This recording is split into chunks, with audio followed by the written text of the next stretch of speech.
എല്ലാവർക്കും welcome back to another vlog. ഇന്നത്തെ vlog വളരെ സിമ്പിളാണ്. ഞാനും ഈ സൈക്കിൾ റൈഡും കുറച്ച് ചിന്തകളും. ആക്ച്വലി ഈ സൈക്കിൾ എനിക്ക് എൻ്റെ ഒരു ഫ്രഞ്ച് ഫ്രണ്ട് തന്നതാണ്. ആദ്യം യൂഷ്വലി പോലെ ഞാൻ വേണ്ട എന്നാണ് പറഞ്ഞത്. കാരണം ഞാൻ അങ്ങനെ ഒരാളാണ്.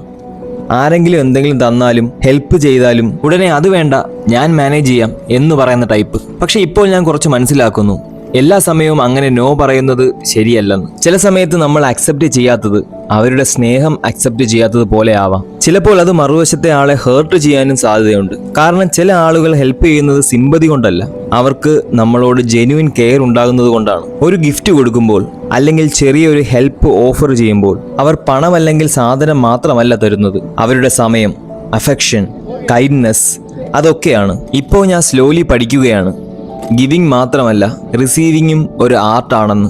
നമ്മൾ ആർക്കെങ്കിലും സന്തോഷത്തോടെ എന്തെങ്കിലും കൊടുക്കുമ്പോൾ എങ്ങനെയാണോ ഫീൽ ചെയ്യുന്നത്, അതുപോലെ തന്നെ ചില ആളുകൾക്ക് നമ്മളെ ഹെൽപ്പ് ചെയ്യുമ്പോൾ സന്തോഷമുണ്ടാകും. അത് അക്സെപ്റ്റ് ചെയ്യുന്നത് വീക്ക്നെസ് അല്ല, അതുകൊണ്ട് നമ്മൾ ചെറിയ ആളുമാകുന്നില്ല. ആക്ച്വലി ഗ്രാറ്റിറ്റ്യൂഡ് കാണിക്കാൻ പഠിക്കുന്നതാകാം റിയൽ മെച്യൂരിറ്റി. ഇപ്പോൾ ഈ ഫ്രാൻസ് റോഡുകളിൽ സൈക്കിൾ ഓടിക്കുമ്പോൾ, കാറ്റ് മുഖത്ത് തട്ടുമ്പോഴും ഈ ശാന്തമായ വഴികളിലൂടെ പോകുമ്പോഴും എനിക്ക് ജീവിതത്തെക്കുറിച്ച് കുറച്ച് വേറിട്ട രീതിയിൽ ചിന്തിക്കാനാകുന്നു. മുൻപ് ഞാൻ വിശ്വസിച്ചിരുന്നത് ശക്തരായ ആളുകളെല്ലാം ഒറ്റയ്ക്ക് ക്യാരി ചെയ്യുന്നവരാണെന്നാണ്. സഹായം ചോദിക്കാത്തവർ, ആരുടെയും മുന്നിൽ ആവശ്യം വരാത്തവർ, ആരിൽ നിന്നും ഒന്നും വാങ്ങാത്തവർ. പക്ഷെ സമയം കഴിഞ്ഞപ്പോൾ മനസ്സിലാകുന്ന ഒരു കാര്യമുണ്ട്, എപ്പോഴും എനിക്ക് ആരെയും വേണ്ട എന്ന് പറയുന്നത് സ്ട്രെങ്ത് ആയിരിക്കണമെന്നില്ല. ചിലപ്പോൾ അത് പേടിയായിരിക്കും, ഡിപ്പെൻഡ് ചെയ്യാനുള്ള പേടി, ഡിസപ്പോയിന്റ് ആവാനുള്ള പേടി, അല്ലെങ്കിൽ ബർഡൻ ആകുമോ എന്നുള്ള പേടി. പക്ഷെ ജീവിതം അതിലും സോഫ്റ്റ് ആയ ഒരു കാര്യമാണ്. നമ്മൾ ആരെയെങ്കിലും സ്നേഹിക്കുമ്പോൾ അവർക്ക് എന്തെങ്കിലും ചെയ്യാൻ തോന്നുമല്ലോ, ഒരു ഗിഫ്റ്റ്, ഒരു ഹെൽപ്പ്, ഒരു ചെറിയ സപ്പോർട്ട്. കാരണം അവരുടെ യാത്രയിൽ നമ്മളും ചെറിയൊരു ഭാഗമാകണം എന്ന് നമുക്ക് തോന്നും. അതുപോലെ തന്നെയാണ് ചിലർ നമ്മളോടും ഫീൽ ചെയ്യുന്നത്. കാരണം ചിലപ്പോൾ നമ്മളെ സ്നേഹിക്കുന്ന ആളുകൾക്ക് നമ്മൾ ഒരു അവസരം കൊടുക്കാതെ പോകും. കെയർ കാണിക്കാനുള്ള അവസരം, നമ്മുടെ യാത്രയിൽ ഒരു ചെറിയ ഭാഗമാവാനുള്ള അവസരം. ജീവിതം പല രീതിയിൽ നമ്മളെ സ്ട്രോങ് ആക്കും. ഡിസപ്പോയിന്റ്മെന്റ് കൊണ്ട്, ലോൺലിനെസ് കൊണ്ട്, സർവൈവൽ കൊണ്ട്. അതിനുശേഷം നമുക്ക് തോന്നും എല്ലാം ഞാൻ തന്നെ മാനേജ് ചെയ്യണമെന്ന്. പക്ഷെ ഒരു സമയത്തിന് ശേഷം മനസ്സിലാകും മനുഷ്യർ ഒറ്റയ്ക്ക് ജീവിക്കാൻ ഉണ്ടായവരല്ലെന്ന്.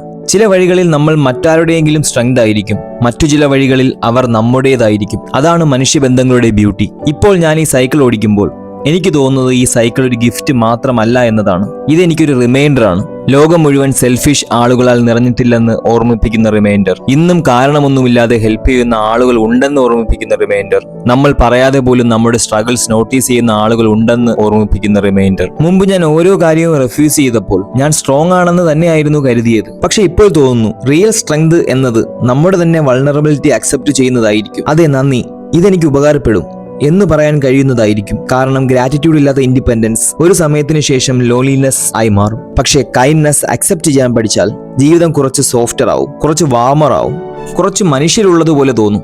എന്തായാലും ഈ ഫ്രാൻസ് റോഡുകളും ഈ സൈക്കിൾ റൈഡും ഈ റാൻഡം തോട്ട്സും ഒരുപക്ഷെ ഞാൻ ഇന്നേക്ക് ക്യാരി ചെയ്യാൻ വേണ്ടിയിരുന്ന ലെസൺ ഇതായിരിക്കും. വീഡിയോ ഇവിടെ അവസാനിപ്പിക്കാം. കണ്ട എല്ലാവർക്കും വലിയ താങ്ക്സ്.